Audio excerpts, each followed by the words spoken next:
नमस्कार दोस्तों, मेरा नाम है अश्विनी पाठक और आपका स्वागत है मोहन इंस्टीट्यूट आजमगढ़ में। हमारा लेक्चर 3 था लघुत्तम समापवर्त के ऊपर, जिसकी मैं डिफिनीशंस और बेसिक्स आपको बता चुका हूँ, कॉन्सेप्ट बता चुका हूँ और उस पर अभी कोई हमने क्वेश्चंस नहीं किए हैं, कोई एग्जांपल्स नहीं किए हैं। तो आइए आज हम एग्जांपल्स करते हैं। कल थोड़ा समयाभाव के कारण मुझे कुछ अनअवॉइडेबल सर्कमस्टेंसेस में जाना पड़ा, तो इस वजह से आज मैं आपको उस बेसिक्स को जल्दी में बता देता हूँ। लघुत्तम समापवर्तक को हल कैसे करते हैं।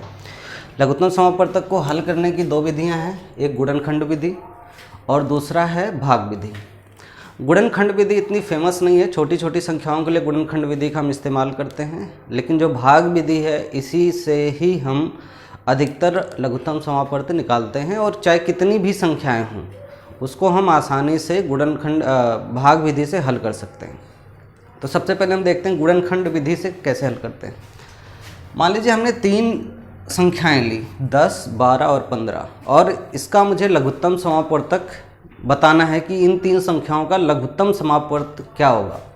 तो लघुत्तम समापवर्त के लिए सबसे पहले हमारी डेफिनेशन है वह छोटी से छोटी संख्या जो दी हुई संख्याओं से पूर्ण रूप से विभाजित हो जाए, ठीक है, उस संख्या को हम लघुत्तम समापवर्त कहते हैं। यानी हमें कोई ऐसा नंबर ढूंढना है हमें कोई ऐसा छोटा से छोटा नंबर ढूंढना है जो 10, 12 और 15 से पूरी तरह से विभाजित हो जाए।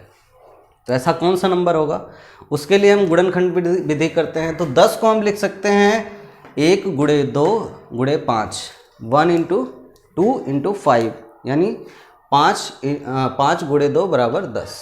उसी तरह 12 को लिख सकते हैं 2 गुणे 2 गुणे 3, यानी 2 दूनी 4, 4 और 3 12, यानी हम किसी भी संख्या को छोटे छोटे टुकड़ों में भी बांट लिए हैं उसके गुणनखंडों में, फैक्टर्स में।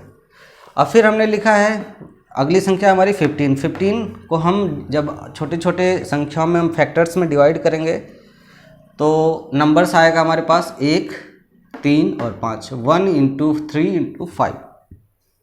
अब लघुत्तम समापवर्तक का जो गुणनखंड विधि का मेथड है, इसमें हम सबसे पहले जो कॉमन नंबर्स होते हैं उसको लिखते हैं। तो हमारे तीनों में क्या कॉमन है, 1 1 1, तो सबसे पहले हमने 1 लिख दिया। उसके बाद फिर और क्या कॉमन है, 2 इसमें है, 2 इसमें है, इसमें नहीं है, तो हमने 2 लिख दिया।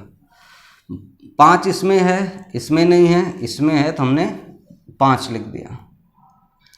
उसके बाद देखते हैं क्या बचता है, फिर 2 बचता है, 2 का और किसी के साथ पेयर नहीं हो रहा तो 2 हमने इधर लिख दिया।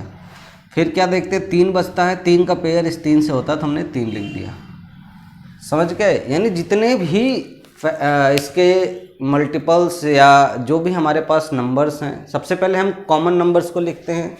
1 2 1 2, तो सबसे पहले हमने 1 लिखा, फिर 2 लिखा, फिर और क्या कॉमन हो रहा है, 5 हो रहा है कॉमन, इसका और इसका, तो हमने 5 लिखा। इस लाइन में आते हैं तो 3 कॉमन है, इसलिए हमने 3 लिखा, फिर हमारा बचा 2 को हमने यहाँ पर लिख दिया। यानी जितनी भी संख्याएं हैं, कोई संख्या छूटनी नहीं चाहिए, और जितनी संख्याएं हमारी कॉमन है उसको एक ही बार लिखते हैं। अब इस संख्या को हम, इस दी हुई समीकरण को हम हल करेंगे तो 2 गुणे 3 गुणे 5 गुणे 2, 2 गुणे 3 6, 6 गुणे 5 30 और 30 गुणे 2 60, यानी हमारा जो एलसीएम आएगा वो 60 आएगा। मुझे लगता है ये आसान है और क्लियर हो गया होगा। इसमें छोटे नंबर्स हमने इसलिए लिए ताकि आपको समझने में आसानी हो। बड़े नंबर्स लेंगे तो आपको फैक्टर करने में प्रॉब्लम आएगी। आप अलग से पहले भाग देंगे सारी संख्याओं का, फिर उनके फैक्टर्स लिखेंगे, फिर उसके बाद फिर दूसरी संख्या का करेंगे, तीसरी संख्या का करेंगे, तो थोड़ा सा हमारा लेंदी हो जाता है। इसलिए हमने छोटी संख्या को लिया है केवल कॉन्सेप्ट समझाने के लिए। आगे फिर हम इसी हिसाब से क्वेश्चंस करेंगे। तो तीनों संख्याओं का हमारा कितना लघुत्तम समापवर्तक हो गया, 60। ये हमारा कैसे पता चला, ये हमारा पता चला गुणनखंड विधि से। अब इस गुणनखंड विधि के बाद जो दूसरी विधि है लघुत्तम समापवर्त निकालने का, दूसरी विधि है भाग विधि। तो भाग विधि से कैसे करते हैं, भाग विधि बहुत ही फेमस है और आगे चल के हमें इसी विधि का अधिकतम यूज करना है अपने सवालों में। और प्रश्न पत्र में ऐसा पूछा नहीं जाता कि आप गुणनखंड विधि से हल करिए या भाग विधि से हल करिए। जो कॉम्पिटिटिव एग्जाम्स होते हैं उसमें ऐसा नहीं लिखा होता है। हाँ, अगर आप निचली कक्षाओं में होते हैं तो उसमें मेथड्स को इलाबोरेट करने के लिए, मेथड को एक्सप्लेन करने के लिए एग्ज़ाम में पूछा जाता है, लेकिन जो कॉम्पिटिटिव एग्ज़ाम्स होते हैं उसमें नहीं पूछा जाता है। तो हम इस विधि को फोकस करेंगे, क्योंकि ये जो हमारा विधि है इसमें हम कितनी बड़ी संख्याओं का, किसी भी संख्याओं का और कितनी भी संख्याओं का एक साथ हम केवल इस मेथड से हम उसका आंसर ला सकते हैं। आइए देखते हैं कैसे करते हैं। इसमें क्या करते हैं, सबसे पहले तीनों संख्याओं को हम लिख लेते हैं। तो तीन हमारी संख्याएं क्या हैं, 10, 12 और 15। इन तीनों संख्याओं को हमने यहाँ पर लिखा कॉमा के साथ। अब हम देखेंगे कि इन संख्याओं को सबसे छोटी संख्या से डिवाइड कर सकते हैं। तो यहाँ पर हम देखते हैं 10, 12 और 15, यानी किसी एक संख्या से डिवाइड नहीं होगी। तो देखते हैं मल्टीपल, यानी तीन संख्याओं से कम जो दो संख्याएं बच रही हैं उसको किस नंबर से डिवाइड कर सकते हैं। तो इन दोनों संख्याओं को हम 2 से डिवाइड कर सकते हैं। तो हमने इसको 2 से डिवाइड किया, तो 10 को 2 से भाग देंगे। अब यहाँ पर ध्यान देने वाली बात है, यहाँ पर जितनी बार हमारी भाग जाती है, जितनी बार हमारा भाग जाता है उसको यहाँ पर लिखते हैं, ना कि कुछ और। ठीक है, इस बात को ध्यान रखना। यानी 2 × 5 हमारा कितना आएगा, 10। यानी अगर हम 10 में 2 से भाग देंगे तो कितनी बार जाएगा, 5 बार। इसी तरह 12 में 2 से भाग देंगे तो कितनी बार जाएगा, 6 बार। और 15 में 2 से भाग देंगे तो नहीं जाएगा। इसलिए नहीं जाएगा तो जो भी नंबर ऊपर रहेगा उसी को हम एज इट इज़ नीचे रख लेते हैं।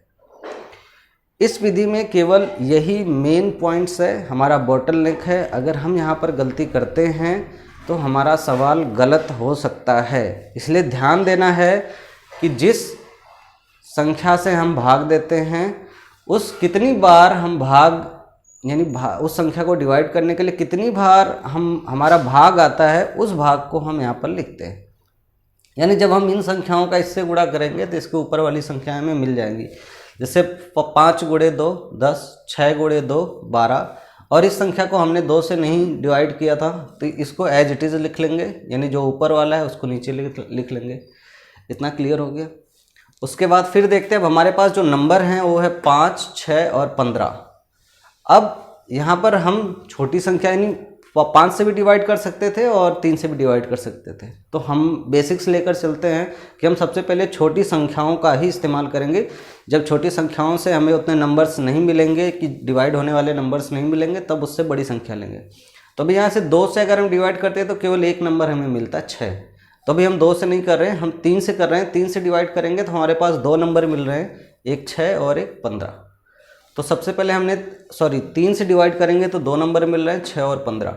तो अब हम सबसे पहले 3 से डिवाइड करेंगे इस एक्सप्रेशन को। यहाँ पर जब हम 3 से डिवाइड करेंगे तो 3 से 5 को नहीं डिवाइड किया जा सकता। ठीक है, तो इसको हम एज इट इज़ नीचे लिख देंगे, जो ऊपर है उसी को हम नीचे लिख देंगे। उसके बाद फिर 3 से हम 6 को डिवाइड करेंगे तो कितनी बार भाग जाएगी, 2 बार, यानी 3 दूनी 6। हम वेरीफाई कर सकते हैं अपने क्वेश्चंस को इस तरीके से कि हमने सही भाग दिया है या नहीं दिया। फिर उसके बाद हम 3 से 15 को डिवाइड करेंगे तो 15 में जब 3 से भाग देंगे तो 5 बार जाएगा, 5 भाग जाएगी तो हम 5 को यहाँ पर लिख देते हैं। ठीक है, उसके बाद अब देखते हैं हमारे पास जो नंबर बचता है 5, 2 और 5। अब हमें 2 नंबर ऐसे मिलते हैं जो कॉमन है, तो हम इसको क्या करते हैं, उसी नंबर से भाग दे देते हैं, 5 से। तो यहाँ पर हमने 5 से भाग दिया तो 1 बचा। 2 को 5 डिवाइड नहीं कर पाएगा तो 2 को एज इट इज़ हम नीचे लिख लेते हैं। और उसके बाद 5 को 5 से भाग देते हैं तो 1 बचता है। अब नीचे हमारा क्या क्या बचा, 1, 2 और 1। यानी अगर इसको हम मल्टीप्लाई करेंगे तो ये नंबर ही हमें मिलेगा हमेशा 2। तो हम इसको छोड़ देते हैं, आगे हम भाग नहीं देते हैं। देना चाहे तो दे सकते हैं, लास्ट में 1, 1 भी लिख सकते हैं, लेकिन हम अपने प्रोसेस को बढ़ाना नहीं चाहते। तो हमारे जो मल्टीपल्स आए वो क्या आए हैं, 2, 3, 5 और 2। यानी अब इन तीनों नंबर्स यानी जो गुणनखंड आए हैं इनको, इस संख्याओं के, अगर इनको हम मल्टीप्लाई कर दें आपस में तो जो संख्या बनेगी वही इन संख्याओं का लघुत्तम समापवर्त होगा। आइए देखते हैं। 2 × 3 6, 6 × 5 30 और 30 × 2 60। यही आ गया हमारा 60। और सेम यही क्वेश्चन हमने गुणनखंड विधि से की थी, तो वहाँ पर उत्तर आया था हमारा 60। तो अभी ये मेथड समझने के लिए था। अगर मेथड आपको समझ में आ गया हो तो अब हम आगे कुछ क्वेश्चंस करेंगे। उन क्वेश्चंस को मैंने डिस्क्रिप्शन बॉक्स में डलवा दिया है, आप डिस्क्रिप्शन बॉक्स से उस क्वेश्चंस को उठा लेना। मैं एक बार क्वेश्चन पढ़ूंगा आपके सामने, उसके बाद फिर उसका सीधे हम हल निकालेंगे। तो आइए चलते हैं, क्वेश्चंस लगाते हैं इसके।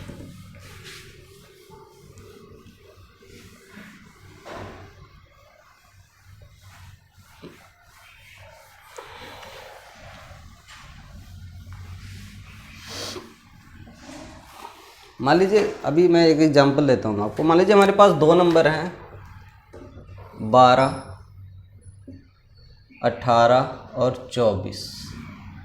हमें इस संख्या का अगर एलसीएम निकालना हो, ल से निकालना हो,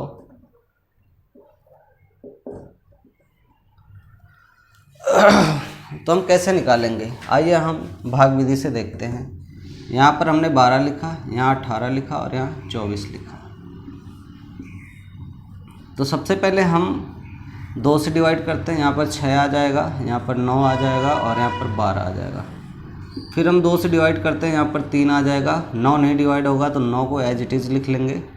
12 को डिवाइड करेंगे तो हमारा 6 आ गया। अब हम 3 से इसको डिवाइड कर देंगे तो 1 आएगा।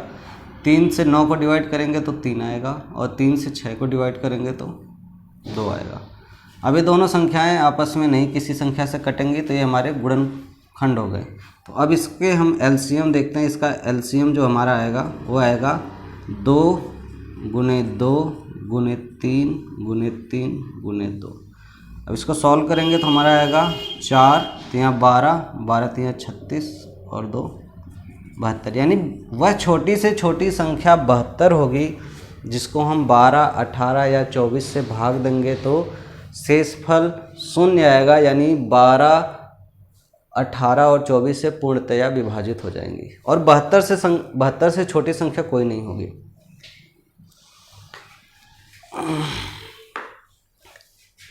अब मुझे लगता है आपको क्लियर हो गया होगा इसके बेसिक्स भाग विधि से।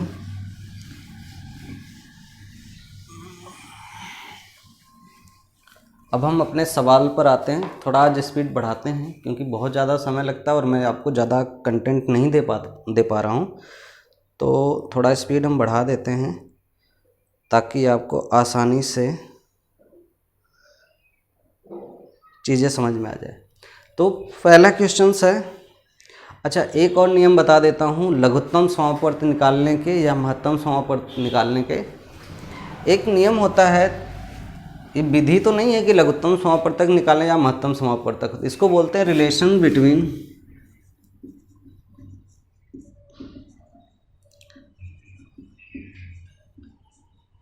HCF and LCM।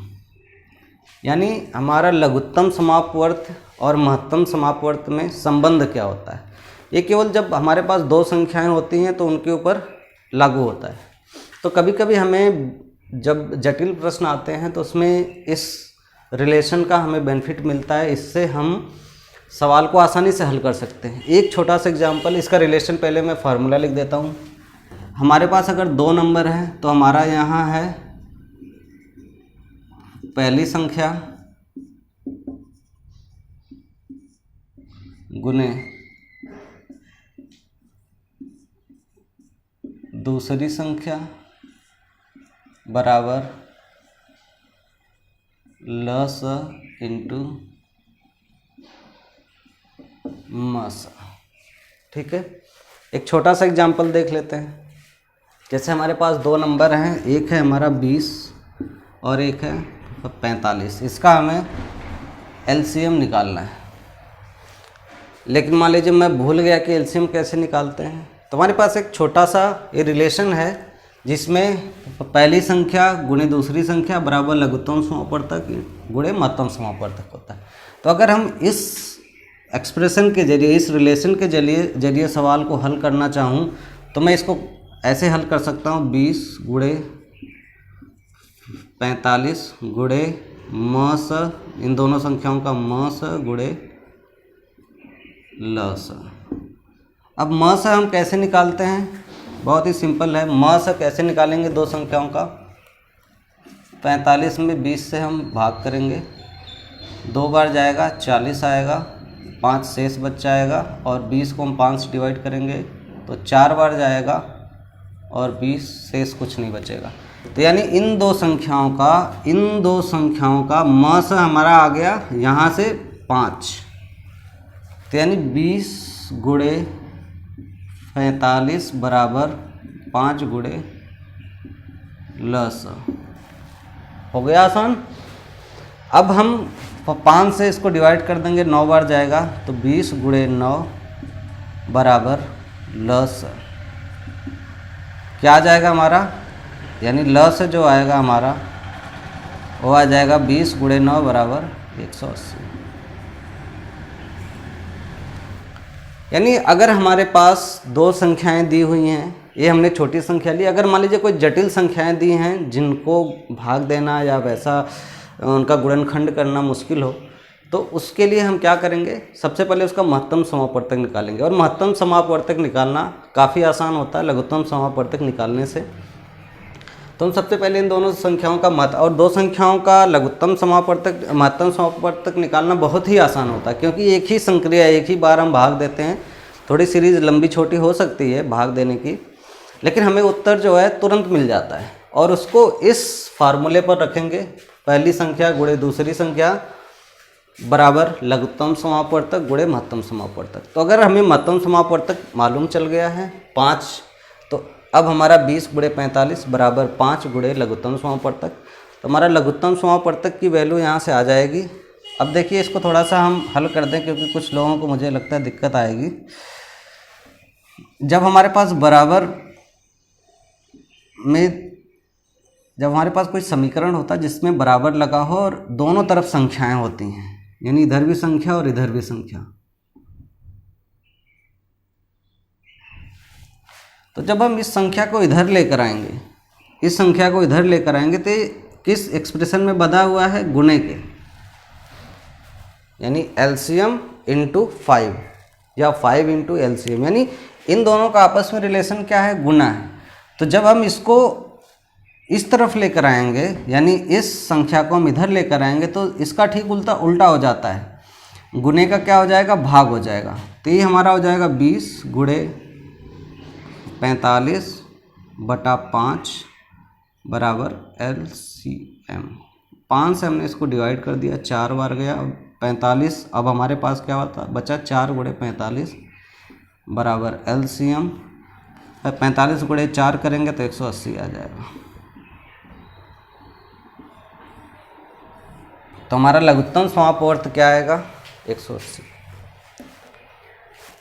थोड़ा सा प्रैक्टिस करेंगे तो ये एक्सप्रेशंस आपको आसानी से समझ में आ जाएंगे। हालांकि मैं आपको बेसिक बता रहा हूँ, लेकिन सवालों को हल करने के लिए कई बार हमें जो है कुछ एक्स्ट्रा जानकारी होनी ज़रूरी होती है, क्योंकि जटिल प्रश्न हम तभी हल कर सकते हैं जब हमें गणित की अमूमन अधिकतर संक्रियाओं के बारे में जानकारी हो, तभी हम कर सकते हैं। अभी मैं आपको लघुत्तम समापवर्तक के काफ़ी बेसिक सवाल इसीलिए हल करा पा रहा हूँ ताकि आगे चलकर जब मैं उन संक्रियाओं को बता दूं जिससे बड़े बड़े सवाल होंगे, तभी मैं आपको बड़े सवाल बता सकता हूं। अभी मैं आपकी परीक्षाओं में आए हुए कठिन प्रश्नों को हल कराऊंगा तो आपको समझ में नहीं आएगा, क्योंकि उसमें इस्तेमाल होने वाली जो संक्रियाएं हैं उसको अभी मैंने बताया नहीं, या अगर आपने नहीं पढ़ा होगा तो आपको समझ में नहीं आएगा। हाँ, जिन लोगों को आती हैं वो संक्रियाएँ, जो मैथ्स ऑलरेडी पढ़ चुके हैं, उनके लिए काफ़ी आसान होगा। लेकिन हम जो अभी पढ़ा रहे हैं फंडामेंटल्स ऑफ मैथ्स, यानी ये गणित के जो मूलभूत सिद्धांत है वो बता रहे हैं, ना कि आपके जटिल प्रश्नों को भी हल कर रहे हैं।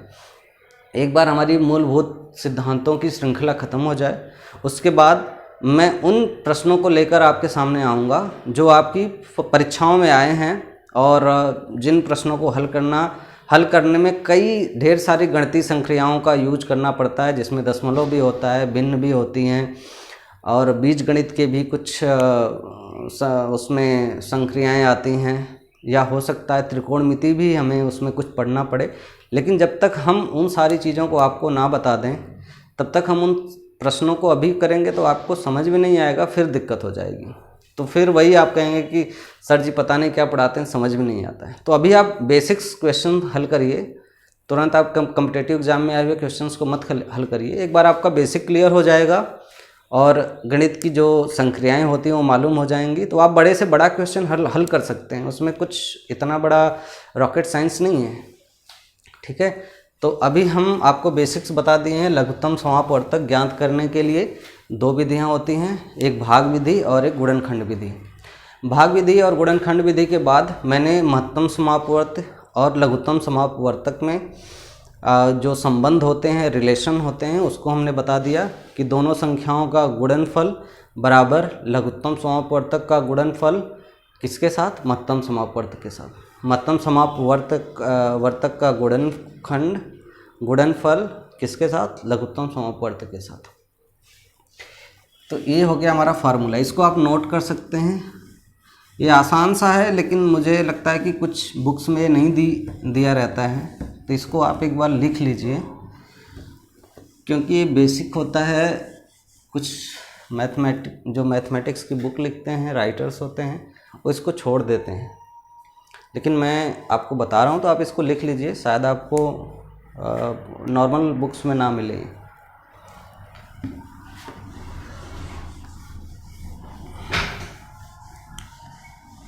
इसके बाद जो हमारे डिस्क्रिप्शन बॉक्स में प्रश्न रहेंगे, वो प्रश्न है क्वेश्चन नंबर 1।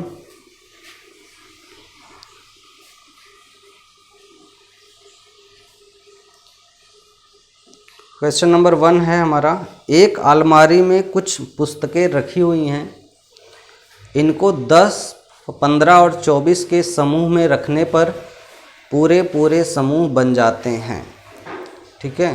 यानी एक बार फिर से प्रश्न सुनिए। एक अलमारी है, उसमें कुछ पुस्तकें रखी हुई हैं। एक कोई अलमारी है, इसमें बुक्स रखी हुई हैं। उसके बाद कह रहे हैं कि अगर इनको 10, यानी इसमें 10 बुक्स रखी जाती है, इसमें 15 बुक्स रखी जाती है और इसमें 24 बुक्स रखी जाती हैं, तो पूरे के पूरे समूह बन जाते हैं। यानी ऐसे करके हम ढेर सारी बुक्स इस समूह में रख सकते हैं। तो इस अलमारी में कम से कम कितनी पुस्तकें हैं, यानी इस अलमारी में हम कम से कम कितनी पुस्तकें इस समूह में रख सकते हैं। अब देखिए प्रश्न को जब ध्यान से पढ़ेंगे तो इसमें एक आखिरी लाइन में लिखा है, अलमारी में कम से कम कितनी पुस्तकें रखी जा सकती हैं। कम से कम आ गया, यानी छोटी से छोटी वह संख्या क्या होगी जो इस ऑर्डर में अलमारी में रखा जा सकता है। तो ऑर्डर हमारा क्या है, 10, 15 और 24। तो अब आप सोचिए कि इसमें हमें करना क्या है, सवाल में पूछ क्या रहा है। जब हमारे प्रश्न पत्र आते हैं तो उसमें नहीं लिखा होता है कि लघुत्तम समापवर्तक का क्वेश्चन है या महत्तम समापवर्तक का है या गणित की दूसरी संक्रियाओं का है। तो वहाँ पर हमें प्रश्नों को देखकर समझना होता है कि आखिर में मुझसे जानना क्या चाहता है, गणित की किस संक्रिया का यूज कराना चाहता है, किस मेथड को यूज कराना चाहता है कि मैं इस प्रश्न को हल कर पाऊँ। सबसे बड़ी बात होती है प्रश्न को समझना। तो प्रश्न को हम समझें कैसे, तो सबसे पहले ध्यान से प्रश्न को पढ़िए, उत्तर खुद ब खुद आपको बता देगा कि मुझे ऐसे ऐसे करके आप प्राप्त कर सकते हैं। तो सबसे पहले क्या है हमारा प्रश्न, एक अलमारी है, उसमें कुछ किताबें रखी हुई हैं, उनका ऑर्डर क्या है, 10, 15 और 24। अब एग्जामिनर क्या हमसे पूछना चाहता है कि इसी ऑर्डर में 10, 15, 24 के ऑर्डर में हम कम से कम कितनी किताबें इस अलमारी में रख सकते हैं। तो कम से कम यानी वह छोटी से छोटी किताबों की संख्या जो इस अलमारी में इस ऑर्डर में रखा जा सकता है, हमें यही बताना है। तो छोटी से छोटी संख्या के लिए हम क्या इस्तेमाल करते हैं, लघुत्तम समापवर्त। क्लियर हो गया, क्योंकि लघुत्तम समापवर्त का हमारा डेफिनेशन ही है वह छोटी से छोटी संख्या जो दी हुई संख्याओं से पूर्ण रूप से विभाजित हो जाए। तो यहाँ पर भी वही हमें इस्तेमाल करना है। वह छोटी से छोटी किताबों की संख्या क्या होगी जो अलमारी में रखी जा सकती है। तो इसलिए हमें 10, 15 और 24 का एलसीएम निकालना पड़ेगा, ठीक है।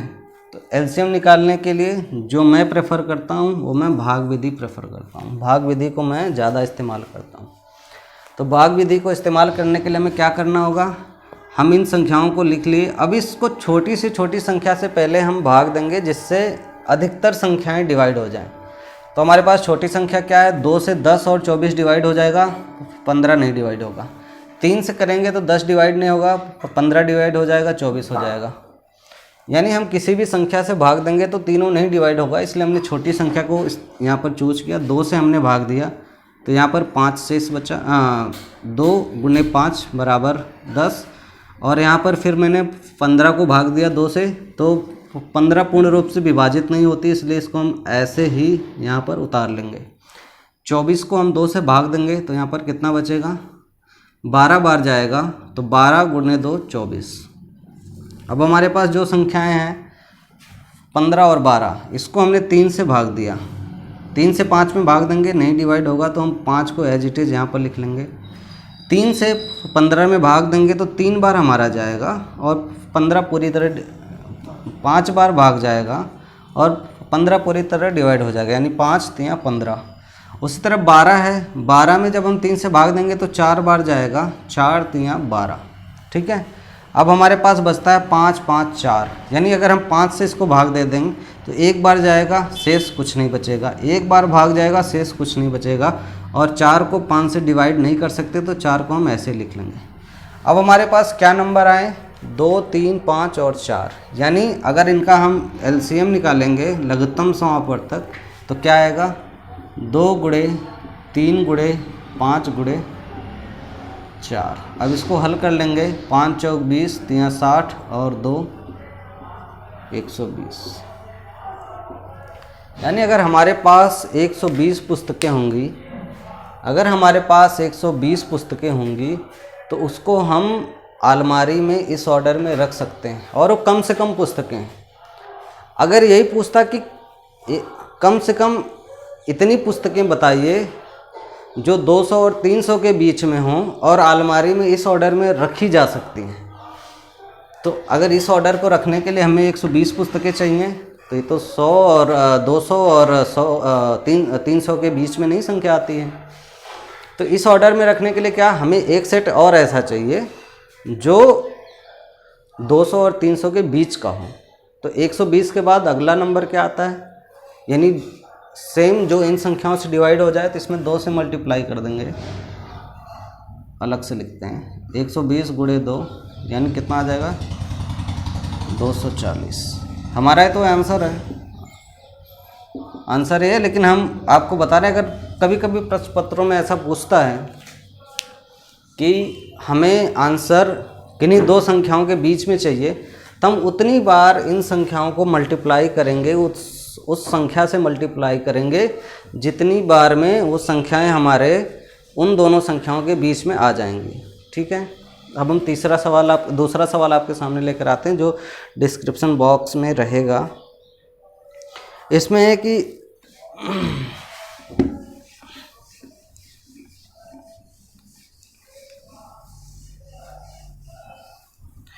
इसमें दिया है कि एक फुलवारी में बेला, रातरानी और गुलाब के कुछ पौधे हैं। अब देखिए, इसमें सीधा सीधा नंबर ना देने के बजाय आपको घुमाना शुरू कर रहा है। प्रश्न में कह रहा है कि बेला, रातरानी और गुलाब के कुछ प्लांट्स लगाने हैं उसको, तो उनको क्रमशः किस समूह में लगाना है। यानी तीन तरीके के हमारे प्लांट हो गए, गुलाब, बेला और रातरानी। इनको किन समूह में लगाने हैं, 20 के समूह में लगाने हैं, 15 और 12। यानी अगर हम इसको बेला माने, इसको रातरानी माने और इसको गुलाब माने,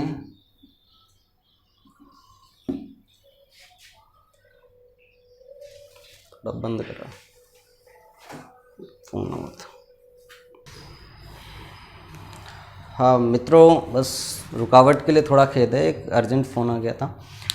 तो अभी हमारा प्रश्न था कि एक बागीचे में हमें कुछ पौधे लगाने हैं और वे पौधे हैं बेला, रातरानी और गुलाब के। तो मित्रों एक सेकंड, एक सेकंड। तो हमारा प्रश्न है, एक फुलवारी